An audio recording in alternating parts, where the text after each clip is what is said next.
بيبدأ الفيلم مع جي يون، كاتبة قصص الرعب المشهورة، واللي نشرت قصة جديدة ليها بعنوان الحجاب الأسود. وكانت القصة بتحكي عن فتاة اسمها ميسوك. ميسوك وهي طفلة صغيرة كانت أمها مشوهة الوجه، وكانت الأطفال بتتنمر عليها بسبب وجه أمها، لدرجة إن ميسوك تمنت موت أمها عشان تتخلص من تنمر الأطفال عليها. بعدها شافت الأم اللي كتبته ميسوك في مذكراتها وقررت تنتحر، وشافتها ميسوك بس محاولتش حتى إنها تنقذها وسابتها تموت.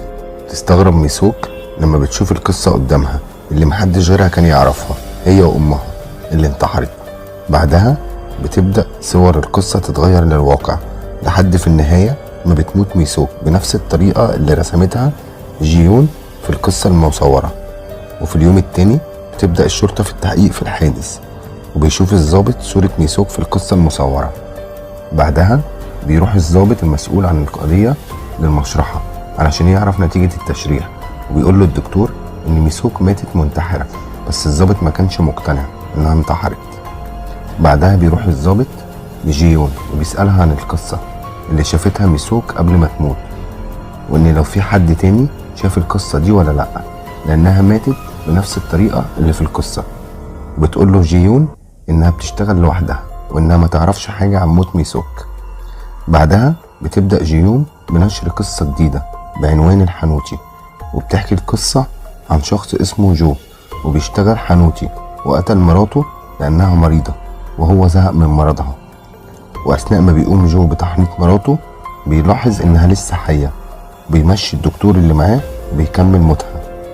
بعدها بيفتح جهاز التابلت بتاعه وبتظهر له القصة اللي نشرتها جيون، وبيترعب جو لما بيلاقي القصة بتحكي كل اللي عمله مع مراته بالظبط.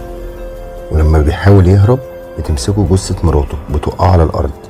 وفي الوقت ده بيشوف الضابط قصة الحانوتي اللي نشرتها جيون، وبيتحرك بسرعة علشان ينقذ جو، بس جو بيتقفل عليه باب المشرحة. وفي الوقت ده بيبدأ الدم يخرج من تلاجات الموتى، وبتفتح تلاجة فيهم وبتهجم عليه جثة مراته وبتسحبه جوه التلاجة وبتبدأ تموته بنفس الطريقة. وفي اللحظة دي بتوصل جيون وتحاول تنقذه، بس جو بيشوف وش جيون وكأنه وش جثة مراته، لحد شبح مراته ما بيكسر رقبته وبيموته. وبيوصل الضابط ومعاه المساعد بتاعه وبيقبضوا على جيون بتهمة قتل جو الحانوتي، وبتقول له إن اللي قتل جو هو شبح مراته. وفي النهاية بتعترف جيون للضابط إن الرسومات مش بتاعتها، وبدأت تحكي له إنها كانت اتعاقدت مع شركة ميسوك علشان ينشروا لها قصصها، لكنها فجأة ما بقتش قادرة إنها تكتب. بعدها في يوم بتجيلها رسالة مجهولة وفيها جميع القصص اللي نشرتها، وبيوصل مساعد الضابط للمكان اللي اتبعتت منه الرسالة المجهولة، وبيلاقيه إنه بيت مهجور. بيقول له الجيران إنه بيت مسكون، وبيحكوا له إنه كان في فتاة بتعيش في البيت، وفي يوم رسمت رسمة على الحيطة، وبتموت فتاة بعدها في القرية بنفس الطريقة اللي رسمتها على الحيطة. وبدأت بعدها الناس تقول إنها ملبوسة وبتتكلم مع الجن، وبدأ الكل يتنمر عليها لحد ما ولعت في البيت وهربت من المكان. بعدها بتقول جيون للضابط إنها كانت صديقة لارا، وإنها اتصاحبت عليها لما دفعت عنها والناس بتتنمر عليها. ومن الوقت ده بقوا أصحاب، وعاشت جيون معاها في نفس البيت. لكن بعد وقت انتابت لارا حالة وبدأت ترسم على الحيطة بشكل جنوني، وقالت له إن لارا مش هي اللي ولعت في البيت، وإن الناس حاولوا بعد موت الفتاة في القرية إنهم يطردوها من البيت، وهددوها إنهم لو ما مشوش وسابوا البيت هيولعوا فيهم. وفعلا بعد أيام بيتحرق البيت. ومن الوقت ده ما شافتش جيون لارا تاني، وانتهت صداقتهم. وبيشوف الضابط جهاز الكمبيوتر اللي اتبعتت منه القصص لجيون. بعدها بتبدأ الشرطة إنها تدور على لارا في كل مكان، وبتوصل رسالة لجيون وهي مع الضابط من لارا بتطلب منها إنها تقابلها في نفس المكان.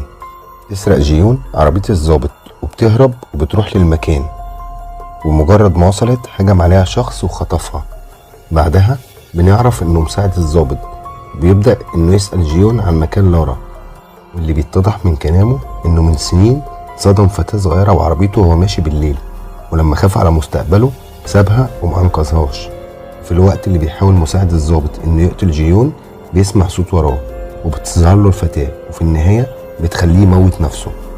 بعدها بتستلم جيون رسالة جديدة وبتكون عن قصتها مع صديقتها لارا، وبتحكي القصة عن لارا وهي صغيرة، وإنها كانت بتشوف الأشباح وبتسمعهم، وكانت بترسم كل شيء بتشوفه، وكانت جيون بتاخد رسومات وبتنشرها باسمها.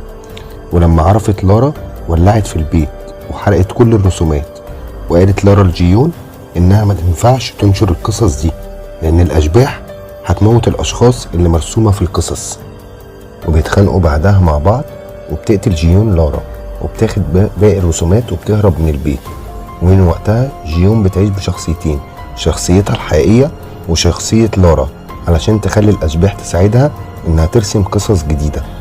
وبيروح الضابط بعدها وبيعرف الحقيقة، بيروح للبيت علشان يقبض على جيون، بس بتهجم عليه وبتصيبه في كتفه.